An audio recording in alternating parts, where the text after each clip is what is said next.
Hello students, so let's start today's lecture. Today we are going to start unit 6 rectification of errors revision. So fast से अपन देखते हैं कौन कौन से concepts को हमने इसके अंदर कवर किया एंड कुछ सम्स को भी अपन यहाँ पास आइडेंटिफाई करेंगे. मेन इसके अंदर हम देख रहे थे कि टाइप्स ऑफ एरर्स जो बेसिकली अपन 11th स्टैंडर्ड वाला पार्ट है वो है. उसके आगे जब एक पर्टिकुलर पॉइंट के बाद जाने के बाद आगे कुछ एक्स्ट्रा चीजें आती है, इनकॉर्पोरेट होती है, वो अपन ओवर द पीरियड देखेंगे.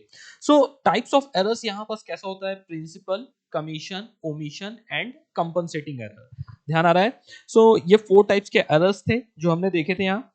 एरर मतलब क्या था? रेक्टिफिकेशन ऑफ एरर की जो अपन बुक्स कीपिंग, रिकॉर्डिंग, पोस्टिंग जो कर रहे हैं और ये जो हमारा सिस्टम चल रहा है वहां पास कहीं ना कहीं पास हम एरर कर सकते हैं. इसके अंदर रॉन्ग एंट्री, रॉन्ग कास्टिंग, गलत एंट्री कर दिया या कि गलत साइड में रिकॉर्ड कर दिया, उसके बारे में बात कर रहा था.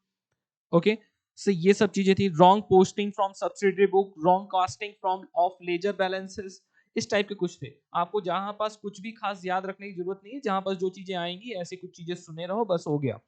जब आएगा मैं बता दूंगा. स्टेजेस ऑफ एरर्स क्या होते हैं? स्टेजेस ऑफ एरर्स होते हैं एक रिकॉर्डिंग के टाइम में होता है एरर्स. एरर्स ऑफ प्रिंसिपल हो सकता है, ओमिशन और कमीशन हो सकता है. But at the time of posting the entries in ledger, तब हमारे पास क्या हो सकता है? एरर ऑफ ओमिशन में पार्शियल ओमिशन या कंप्लीट ओमिशन हो सकता है. मतलब वही वन साइडेड एरर है कि टू साइडेड एरर, उसके बारे में बात करेगा. एरर ऑफ कमीशन में posting wrong account, wrong side, wrong amount, इन सब के बारे में, कमीशन के बारे में बोला है. At the stage of balancing the ledger account भी होता है और at the stage of preparation the trial balance. So at the stage of balancing the ledger, जब लेजर बैलेंस करते हैं तो रॉन्ग टोटलिंग कर देंगे या रॉन्ग बैलेंसिंग ऑफ अकाउंट्स करेंगे. उसके केस में भी यहाँ पास इशू आता है, जिसको अपन ओवरकास्ट, अंडरकास्ट के तरीके से कुछ ध्यान आ रहा हो तो हमने ऐसा पढ़ा हुआ है. वो अपन वो भी देखेंगे, लेकिन ये जनरल थ्योरेटिकल पार्ट है, उसके बारे में देख रहे हैं. Eight the stage of preparing the trial balance, जब हम ट्रायल बैलेंस बनाते हैं तो एरर ऑफ ओमिशन होता है, कमीशन होता है. मतलब taking wrong amount, wrong account, taking on wrong side, ये सब टाइप के एरर्स होंगे. On the above basis, we can classify the error on the four broader categories: error of principal, omission, commission and compensating error. एक error दूसरे error को compensate करती है, तो उसके बारे में यहाँ पर बोला गया है. प्रिंसिपल के केस में क्या होता है? Transaction is recorded contravention the accounting principle के अगेंस्ट में उसको रिकॉर्ड करना, उसको प्रिंसिपल के अंदर बोला जाता है. क्लैरिकल एरर्स के अंदर आते हैं हमारे omission, commission and compensating error. Omission मतलब mistakes committed in the ordinary course of accounting work. जैसे ओमिशन, लिखना ही भूल गए कंप्लीटली या पार्शियली. एरर ऑफ कमीशन मतलब posted wrong amount, wrong account, wrong side, इनको बोलते हैं. कंपनसेटिंग एरर की ऐसा कुछ डेबिट किया है कि वो दूसरे किसी डेबिट के अमाउंट से वो एडजस्ट हो गया, इसलिए कुछ पता ही नहीं चल पाएगा मे बी ट्रायल बैलेंस के टाइम में, तो उसको कंपनसेटिंग एरर बोलते हैं. Okay. From another point of view अपन इसको दो कैटेगरी वगैरह में डिवाइड कर सकते हैं. Those affects the trial balance and those do not affect the trial balance. By default do not affect the trial balance. So trial balance को affect नहीं करेगा तो ओमिटिंग एंट्री रहेंगी, making the entry with the wrong amount on the subsidiary book. समझ में आ रहा है कि ट्रायल बैलेंस के टोटल में एरर आएगी, मतलब कि मैच नहीं करेगा, टैली नहीं करेगा. ओके, एग्री नहीं करेगा. एक वर्ड आता है एग्री आगे चल के, तो वो भी आपको समझ में आएगा. ठीक है. और यहां पास रहेगा कुछ ऐसा है, अफेक्ट्स द ट्रायल बैलेंस, वो टैली होगा ही नहीं. डज नॉट एग्री, देखो यहां पास लिखा हुआ है डज नॉट एग्री, दिख रहा हो, डज नॉट एग्री. समझ में आ रहा है क्या? कुछ ऐसे होते हैं एरर्स जो ट्रायल बैलेंस को एग्री होने नहीं देते. एग्री मतलब टैली होने नहीं देते हैं, ऐसे टाइप के एरर्स होते हैं. वही एरर्स को फिर से वही चीजें बार बार रिपीट करके लिखा हुआ है. दो दूसरे पॉइंट ऑफ व्यू से उसने इसीलिए बताया हुआ है. Another point of view, error कैसे देखा जा सकता है? हमने कैसे देखा है? Omission, commission, compensating and principles error type का. ओके. इसने कुछ दिया हुआ है, कुछ क्लैरिकल एरर्स, उसी को चार्ट फॉर्म में डिस्ट्रीब्यूट किया गया है. Steps to locate the errors, कैसे कैसे क्या क्या स्टेप्स होते हैं उसको लोकेट करने के लिए, इसकी भी जरूरत नहीं है, हम आगे देखते हैं. Rectification of errors should never be corrected bye over writing. सबसे पहले तो अपन काटा द कूटी, ये जो दिखाया हुआ है एग्जाम्पल में, हम इसको कट नहीं कर सकते हैं, इसीलिए हम क्या करते हैं, अपन कंपनसेटिंग या कि उसका रेक्टिफाइंग एंट्री करते हैं कि जो गलती है उसको नलीफाई करते हुए, उसका अपोजिट इफेक्ट देते हुए हम एक करेक्ट एंट्री का इंपैक्ट दें. वही चीज हम यहाँ पास उसी को बोलते हैं क्या अपन? Rectification entry. ओके. फिर से वही चीज रिपीट किया है। और यहाँ पास कब कब रेक्टिफिकेशन किया जा सकता है, before preparation of the trial balance, after trial balance but before the final account and after final accounts. Okay, in the next accounting period. तो ये समथिंग न्यू रहेगा आपके सिलेबस में, न्यू है ये पार्ट कि नेक्स्ट अकाउंटिंग पीरियड में कैसे इस रेक्टिफिकेशन ऑफ एरर्स को इसका इम्पैक्ट दिया जाता है। Done. So before preparation of the trial balance and after trial balance but before the preparation of final account, तो इसके बारे में कुछ कुछ हमने ध्यान आ रहा हो तो हमारा बात हो रही थी कि एक सस्पेंस अकाउंट के थ्रू हम कुछ चीजें करते हैं यदि ट्रायल बैलेंस बन गया होता है और ट्रायल बैलेंस बन जाता है तो उसमें कुछ डिफरेंस आता है तो वहीं पास अपन क्या लिखते हैं, सस्पेंस अकाउंट लिख के उसको दिखा देते हैं। Okay, so before preparation of trial balance के केसेस दिए हुए हैं उन्होंने एग्जाम्पल में, और ये कुछ चालू हुआ है। अब मेन इंपॉर्टेंट आता है, कुछ यहाँ पास चीजें लिखी हुई हैं उसको देखते हैं। एक हमने बात किया था under cast and over cast के केस में। अंडर कास्ट कुछ भी चीज हो गई है तो जिस जगह कम लिखा गया है अंडर कास्ट से समझने की कोशिश करो, आपको कम पैसे दिए गए हैं तो थोड़े और पैसे दे दिए जाएंगे आपको, तो सेम इम्पैक्ट पहले भी हमने क्या दिया था, पैसे दिए थे और अभी भी हम आपको पैसे दे रहे हैं, इसलिए हम बोल रहे हैं दोनों का एक्टिविटी क्या हो रही है, सेम लाइन में हो रही है, देना। समझ में आ रहा है? इसीलिए कहीं चीज हमने कुछ कम लिख दिया है तो हम क्या करेंगे, और हम लिख देंगे। ग्लास में पहले कम पानी डाला तो और पानी डाल देंगे, ठीक है। जब लेकिन ओवरकास्ट हो गया है, समझ लो ग्लास फुल हो गई है और पानी गिर नहीं रहा है, ऐसे ऐसे ऊपर ऊपर जाते जा रहा है, ओवरकास्ट हो गया है, तो हम क्या करेंगे, उस ग्लास से पानी दूसरे ग्लास में डालेंगे, हम शिफ्ट करेंगे अपोजिट साइड में, डिफरेंट। समझ में आ रहा है क्या?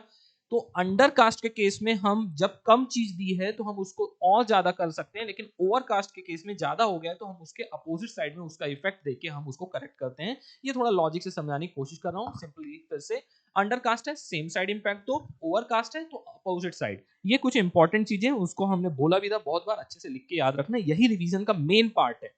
Okay, identify the errors. सबसे पहले हम कोई भी स्टेटमेंट पढ़ेंगे, उसने बोला है रेक्टिफिकेशन करने के लिए, तो सबसे पहले, अरे वो तो क्वेश्चन में चीख चीख के लिख देगा क्या ये बिफोर ट्रायल बैलेंस है कि आफ्टर ट्रायल बैलेंस है, बराबर। उनकी एंट्री से भी हमको समझ में आने लगेगा कि बिफोर ट्रायल बैलेंस है कि आफ्टर ट्रायल बैलेंस है। लेकिन जब भी अपन कोई भी एरर को पढ़ रहे हैं, उस ट्रांजेक्शन को रीड कर रहे हैं, तो हमको देखना है उस ट्रांजेक्शन में चीख चीख के लिखा रहता है कि ये एरर वाइल रिकॉर्डिंग में हुई है, मतलब जर्नल रिकॉर्डिंग में हुई है, कि या वाइल पोस्टिंग हुई है। ये दो चीजें हमको मेन आइडेंटिफाई करना रहता है। पूरा रेक्टिफिकेशन ऑफ एरर्स इसी के ऊपर डिपेंड करता है। जब आप ट्रांजैक्शन पढ़ते हो 99.99 110% वहीं से पता चलेगा कि आपको किस रास्ते से जाना है, क्योंकि दोनों का रास्ता अलग है। जब हम रिकॉर्डिंग में एरर करते हैं, रिकॉर्ड करते वक्त एरर करते हैं, तब हम जर्नल एंट्री का हेल्प लेते हैं for correcting the entry, for passing the rectification of error entry. But जब हम पोस्टिंग करते वक्त जर्नल से, जर्नल में जो भी कर दिया उसको पोस्टिंग करते वक्त हमने गलती की है, कुछ मिस्टेक की है, उस वक्त हम टी शेप का एक लेजर अकाउंट बना के हम उसको रेक्टिफाई करते हैं। मैं कंसेप्चुअल क्लैरिटी के बारे में बात कर रहा हूं, जिसको नहीं याद आ रहा है हम नीचे जाएंगे तो हम वो भी देख लेंगे, जर्नल से कैसे सॉल्व करते हैं और लेजर से कैसे सॉल्व करते हैं। Error can be one sided error और two sided error. Generally undercast overcast के केस में बहुत बार वन साइडेड एरर्स हो जाती हैं, तब भी बहुत जगह और भी दिखेगा अपन को, बहुत सारे जगह दिखेंगे कैसे वन वन साइडेड एरर होती हैं। Error can be one sided error, तो उस केस में हमको इस दुनिया में नोट लिखना है कि हमें इस अकाउंट को और डेबिट करना है, इस अकाउंट को और क्रेडिट करना है। ध्यान आ रहा है? नोट कुछ ऐसा पढ़ा था। बट जब टू साइडेड एरर होती है तब हम स्पेसिफिकली रेक्टिफिकेशन एंट्री पास करनी रहती है, तो कुछ चीज सेम अमाउंट से डेबिट होगा और सेम अमाउंट से क्रेडिट होगा। मैंने सेम अकाउंट नहीं बोला है, मैंने अमाउंट बोला है। नहीं तो एंट्री तो पास ही नहीं हो सकती, रेक्टिफिकेशन एंट्री कोई भी दुनिया की एंट्री हो, अमाउंट जितने अमाउंट से डेबिट होगा उतनी अमाउंट से क्रेडिट करना पड़ता है। This all clear? ये तीन चीजों को कभी भी नहीं भूलने का है। सो फर्स्ट 10 मिनट्स में हमने बेसिक कंसेप्ट फंडामेंटल हमने यहां पर देख लिया है। Okay, so now come to,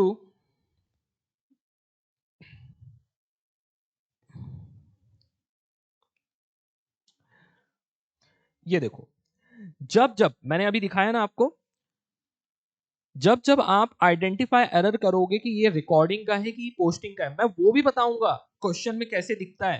question में चिक चिक के लिखा रहता है वाइल रिकॉर्डिंग द ट्रांजैक्शन, ऐसे ही वर्डिंग यूज होती है और उसी समझ में आए वाइल पोस्टिंग। तो वर्ड ऑलरेडी, ये दो ही वर्ड मोस्ट प्रोबेबली यही यूज किए जाएंगे, तब आपको इजीली आइडेंटिफाई हो जाएगा। तो जब रिकॉर्डिंग के टाइम में हुई है तो जर्नल, जर्नल मतलब क्या, एक फॉर्मूला रहता है हमेशा। मैं चाहूंगा कि आप बहुत इतना वास्ट सिलेबस देख रहे हो, सब कुछ रिटेन करना डिफिकल्ट है, तो हमेशा इस फॉर्मूला को ही रिटेन करके रखने का कि सबसे पहले रॉन्ग एंट्री क्या की है वो लिख लो, उसका क्या कर दो, रिवर्स एंट्री कर दो, फिर उसके बाद करेक्ट एंट्री होनी क्या चाहिए थी वो लिख लो, और उसके बाद काटा द कूटी कर लो, मतलब नलीफाई करके, और फाइनल एंट्री बनाना है। हम उसका एग्जांपल एक लेके ही देखेंगे। जैसे यहां पास बोला गया है 500 paid for furniture purchase has been charge to ordinary purchase account.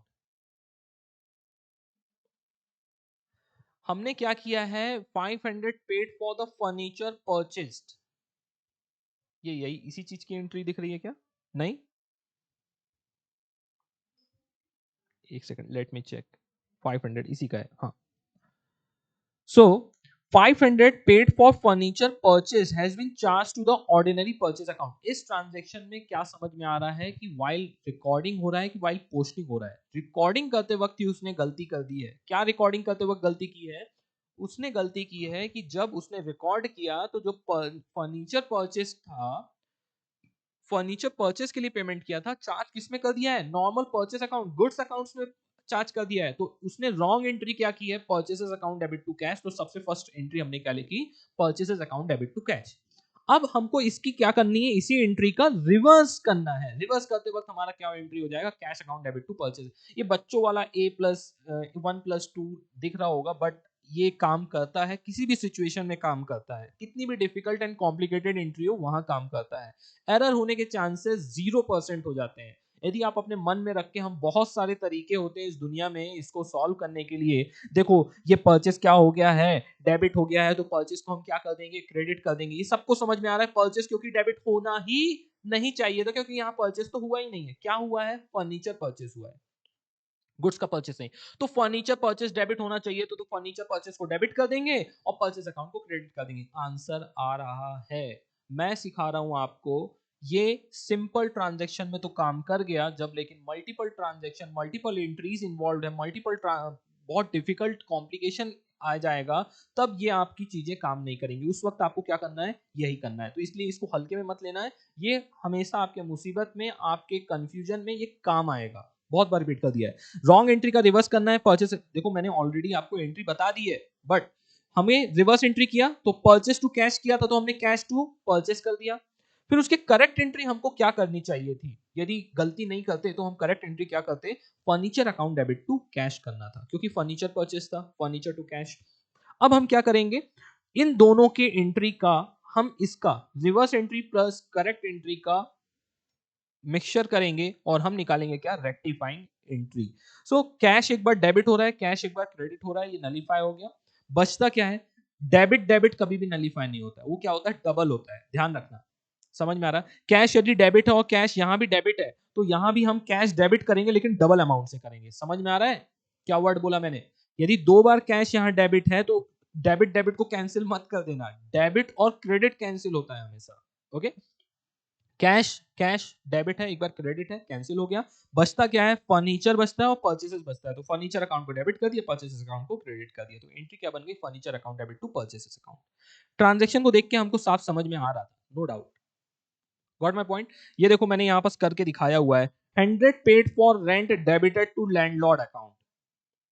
Landlord को डेबिट कर दिया है गलती से, तो उसको कट करेंगे, तो क्या करना पड़ेगा, उसको करेक्ट क्रेडिट कर देंगे, लैंडलॉर्ड अकाउंट को क्या कर देंगे अपन, क्रेडिट कर देंगे, और पेड रेंट को हम डेबिट करेंगे। सो अल्टीमेटली वही चीज चल रहा है। हमने क्या कर दिया था एंट्री, अब कुछ लोग सोचेंगे रेंट को डेबिट करना था, लेकिन हमने किया नहीं, क्या डेबिट कर दिया था, cash account debit to landlord कर दिया था, पेड किया है ना, लैंडलॉर्ड अकाउंट डेबिट टू क्या कर दिया हमने, कैश कर दिया है। अब यही चीजें सब कंफ्यूजन है, यदि आप इसी चीज को कहां देखोगे, रॉन्ग एंट्री करेक्ट एंट्री इसमें करेंगे, तो बताओ रॉन्ग एंट्री क्या कर दी है, कोई बताएगा मेरे को। सबसे फर्स्ट पहले रॉन्ग एंट्री क्या की है, हमने कैश पेमेंट किया है तो लैंडलॉर्ड टू कैश कर दिया है, ये रॉन्ग एंट्री है, राइट। बताओ इसकी रिवर्स एंट्री क्या हो जाएगी, cash to landlord. Correct entry क्या होनी चाहिए, कोई बता रहा है, रेंट टू कैश, हमने रेंट पे किया है, रेंट टू कैश। अब बताओ, cash cash debit credit cancel हो गया, बचा क्या? रेंट को डेबिट होना चाहिए था to landlord. Got my point? So इस टाइप की चीजें उनको ध्यान में रखते हुए हमको ये चीजों को फॉलो करना है। सो आपका इसको क्या है ना, दिमाग को जोर मत देना एग्जाम हॉल में भी। और ऐसा आप ये वाला शॉर्टकट यूज करोगे जब हम एकदम परफेक्ट रहते हैं, तब ये वाला जिसको यूज टू में है ये करे, नो इशू। बट थोड़ा सा भी डाउट आया आपको एग्जाम में, ये बोनस मार्क्स के क्वेश्चंस है, तुरंत इमीडिएटली आपको क्या करने का है, ये यूज करने का है रफ में, लास्ट पेज में ये लिखने में। अब लैंडलॉर्ड पूरा लिखने की आपको थोड़ी ना जरूरत है, इसके मार्क्स थोड़ी ना मिलेंगे, एल एल लिख दिया, कैश सी लिख दिया, खत्म हो गया। Okay, so this way we are doing the rectification of entry. ये नॉर्मल एंट्री है, कौन सी हमने देखा अभी, before preparation of the trial balance. कौन कौन से टाइप का देखा है लेकिन इसमें before preparation of trial balance में भी, कोई बताएगा मेरे को जल्दी से? While recording and while posting, ये वाले हमने एरर्स अभी तक देख लिए हैं। आगे जैसे जैसे आएगा चीजें हम देखेंगे। अभी अंडरकास्ट एंड ओवरकास्ट का भी इसीलिए मैंने इमीडिएटली आपको बता दिया है कि अंडरकास्ट हो रहा है तो सेम जगह लिखना है, तो वो हमेशा क्या होने वाला है बताओ? वन साइडेड एरर, क्योंकि उसमें दूसरा इंपैक्ट होने के चांसेस नेग्लिजिबल हैं। तो देखते हैं कोई सा है क्या वन साइडेड एरर। ये देखो, सेवंथ पॉइंट ही मैं रीड करता हूं इसको, नहीं कोई अच्छा सा और देखते हैं। हाँ, return inward book has been undercast by ₹50। अब दूसरे ट्रांजैक्शन या दूसरी जगह का कोई उसने बताया ही नहीं है। अंडरकास्ट मतलब उसने जब रिटर्न इनवर्ड, सबसे पहले तो सर हमको यही नहीं समझ में आता, रिटर्न इनवर्ड, रिटर्न आ रहा है अंदर साइड, जब हमने पहले भेजा होगा बाहर, भेजते कब है? सेल्स, और सेल्स के बाद क्या आएगा? रिटर्न होगा तो अंदर, तो उसको बोलते हैं रिटर्न इनवर्ड। आधे स्टूडेंट इसी में कंफ्यूज हो जाते हैं, जिनको आ रहा है वेल एंड गुड, नहीं आ रहा है बहुत ध्यान से इसको याद रखना है। एक रिटर्न आउटवर्ड होता है, रिटर्न आउटवर्ड मतलब परचेस रिटर्न, हमने अपने यहां से भेजा है कुछ चीजों को, रिटर्न आउटवर्ड बाहर साइड जा रहा है। और अंदर साइड कब आता है? जब हम सेल्स का वापस लेते हैं, सेल्स रिटर्न होता है। तो सेल्स रिटर्न का बैलेंस क्या होता है, कोई चीख चीख के बताएगा मेरे को? सेल्स का बैलेंस क्रेडिट होता है, ऐसे ही मैं सोचता हूं ऐसा आप भी सोचो। सेल्स का बैलेंस क्या होता है? क्रेडिट होता है। तो सेल्स रिटर्न का बैलेंस क्या होगा? डेबिट होगा। सेल्स रिटर्न का बैलेंस, डेबिट बैलेंस कम रिकॉर्ड हुआ है, तो हम क्या कर देंगे? और रिकॉर्ड कर देंगे। कितने से कम रिकॉर्ड हुआ है? ₹50 से, तो 50 से और हम क्या कर देंगे? उसको डेबिट कर देंगे। Due to this error return inward has been posted short by ₹50। The correct entry will be to undercasting return inward book for the month of ₹50। Statement रहेगा, ठीक है? इसमें कोई भी, ये कौन से वाले एरर्स हैं आपके, समझ में आ रहा है? वन साइडेड एरर्स के बारे में बात कर रहा है। टू साइडेड एरर होंगे तो क्या करेंगे अपन? जर्नल एंट्री पास कर देंगे। चलो आगे चलें अभी। और वही चीजें हैं, आप लोग को बचपन की याद आ रही होगी, और कहीं कुछ भी आपने डिफिकल्ट आइटम्स रहे होंगे, हमने स्टडी किया तो हमने उसको सर्कल किया होगा, तो उस पे हमको ध्यान देना है। ध्यान आ रहा है? after trial balance but before final account. So locate the error and rectify the by way of journal entry with the help of suspense account.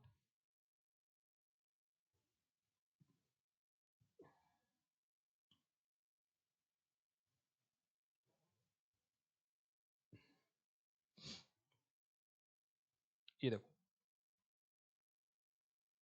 Before trial balance के केस में क्या होता है? वन साइडेड एरर में note statement लिख देते हैं, done. ध्यान आ रहा है कुछ चीजें?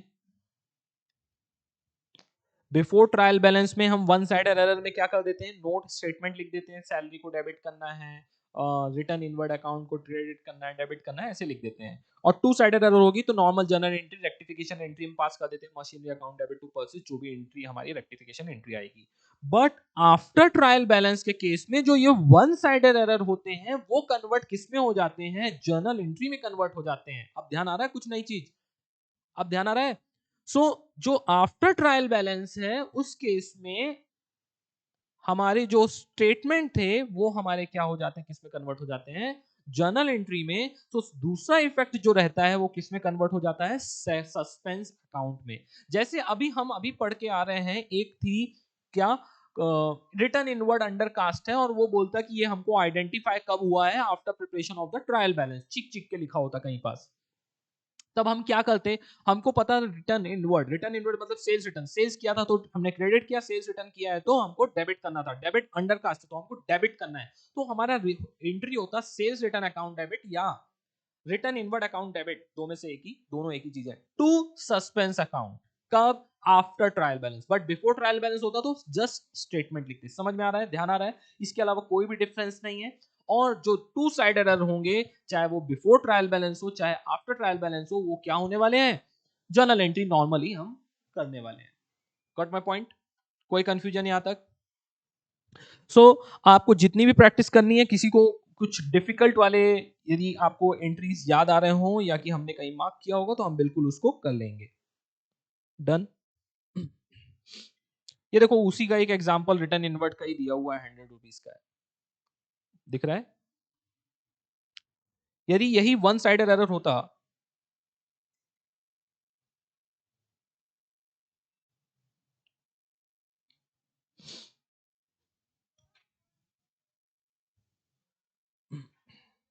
अब एक और कंसेप्ट है, अब ट्रायल बैलेंस का भी एरर बहुत बार बोलता है सस्पेंस अकाउंट बनाओ। क्या बोलता है? क्वेश्चन क्या आते हैं? सस्पेंस अकाउंट बनाने के बारे में आता है। अब फिर से वही चीजें होती हैं कि अब एक ट्रायल बैलेंस बना है और उसमें बोला है कि trial balance short credit debit is higher, मतलब कुछ भी लिखा है तो उस स्टेटमेंट को पढ़ने की कोशिश करिए आप। अब बोल रहे हैं यहां पास ट्रायल बैलेंस बना हुआ है, बताओ क्रेडिट साइड, यहां पास ट्रायल बैलेंस सस्पेंस अकाउंट का बैलेंस डेबिट है कि क्रेडिट है, कोई बताएगा मेरे को? सस्पेंस अकाउंट का बैलेंस डेबिट है कि क्रेडिट है?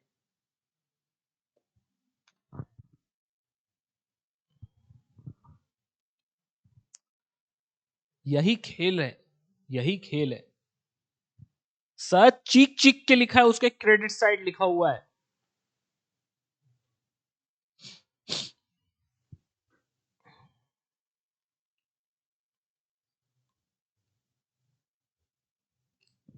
देख लो, अच्छे से देख लो आप लोग, चीजों को याद करो थोड़ा सा, मैं ज्यादा टाइम नहीं देख सकता यहां पास। चलो, अभी हमने देखा जैसे ये स्टेटमेंट, हाँ मैंने एक चीज और आपको नहीं बताई है अभी, वहां पास हमने देखा था रिकॉर्डिंग के एरर्स हम देख के आए हैं रिकॉर्डिंग करते वक्त, बट पोस्टिंग करते वक्त जो एरर्स होते हैं उसमें टी शेप का फॉर्मेट बनाते हैं, उसका भी एक ट्रांजैक्शन ले लेते हैं, तब जाके आपको बेटर अंडरस्टैंडिंग आएगी, राइट? अब सस्पेंस अकाउंट का क्यों मैं बोल रहा हूं, जैसे अपन ने यहां पास स्टेटमेंट पढ़ रहे, correct the following errors found in the books of mister Dutt, the trial balance was out by rupees 493 excess credit. इस वर्ड को पढ़ के क्रेडिट साइड एक्सिस है तो बैलेंस किस साइड आएगा? क्रेडिट साइड एक्सिस है। Trial balance was out by 493 excess credit, the difference thus has been posted to a suspense account। जब हमको एक्सिस क्रेडिट मिला तो हमने क्या किया, तब हमने क्या किया, कि मैंने एग्जांपल लिया हुआ है, हमारा क्रेडिट साइड, देखो मैं ये हटा रहा हूं तो सेकंड के लिए, हमारा क्रेडिट साइड एक्सिस है तो हमें को शॉर्ट कहां पड़ रहा है? डेबिट साइड में, तब हम 493 कहां लिखेंगे? डेबिट साइड में लिखेंगे। कितना है? सस्पेंस अकाउंट 493 बैलेंस है। और बिना कंफ्यूजन के, और जो बैलेंस है हम सस्पेंस अकाउंट के बना के to difference in trial balance हम क्या लिख दिया? 493 लिख दिया। अब इसको बेस रखते हुए सारे ट्रांजैक्शंस को सस्पेंस रिलेटेड जितने भी हम रिकॉर्ड करेंगे, कुछ चीजें क्रेडिट होने वाली हैं, कुछ चीजें डेबिट होने वाली हैं अकॉर्डिंगली, और एट द एंड चांसेस ऐसा रहेगा कि ये अकाउंट टैली हो जाएगा, और कभी टैली ना हो तो आपको डरना नहीं है, आपको स्टिल क्या लिखना है? To balance, to difference in trial, by difference in trial balance या to difference in trial balance, क्योंकि क्या हो सकता है कि कभी कभी बैलेंस टैली डिफरेंस पूरा का पूरा टैली सस्पेंस का ना हुआ हो।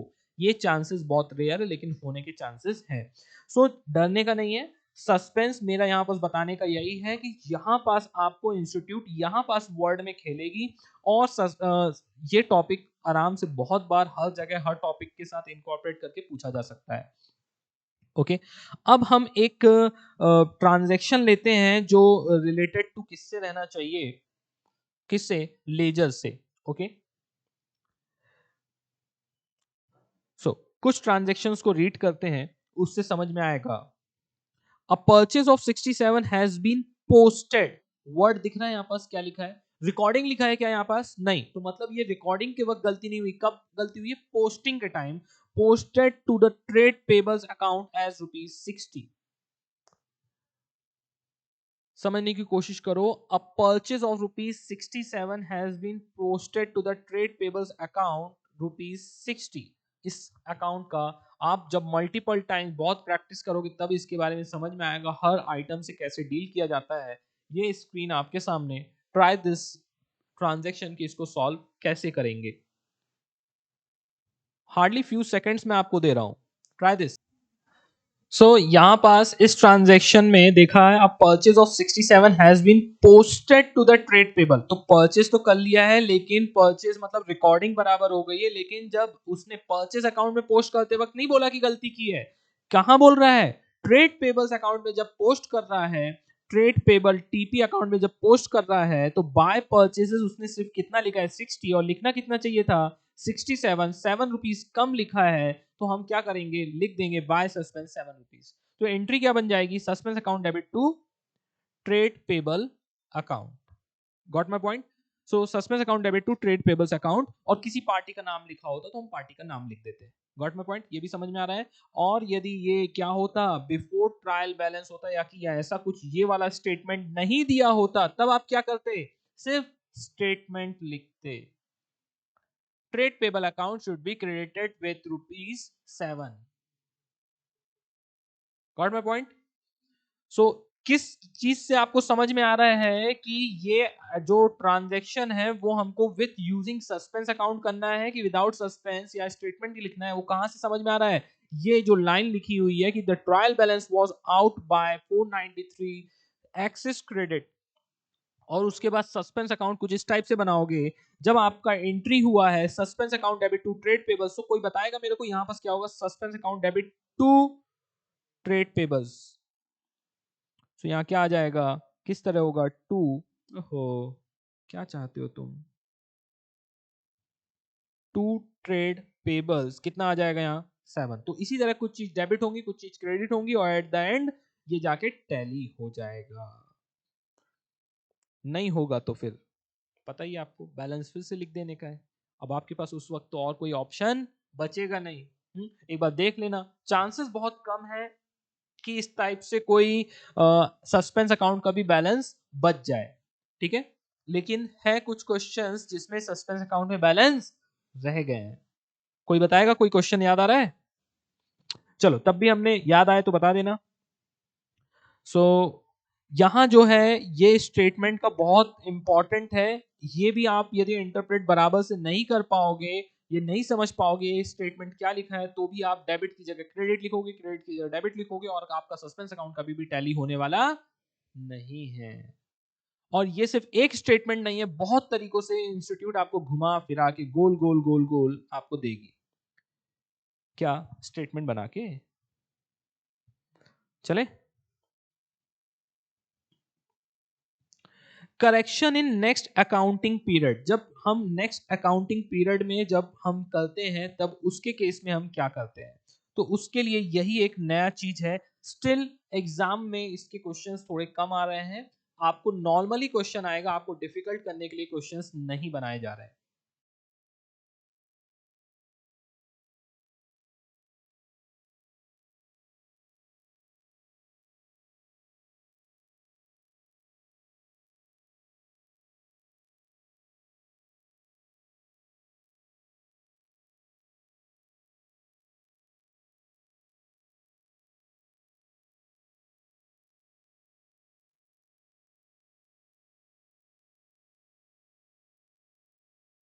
हाँ, आपने इस स्टेटमेंट में क्या रीड किया होगा?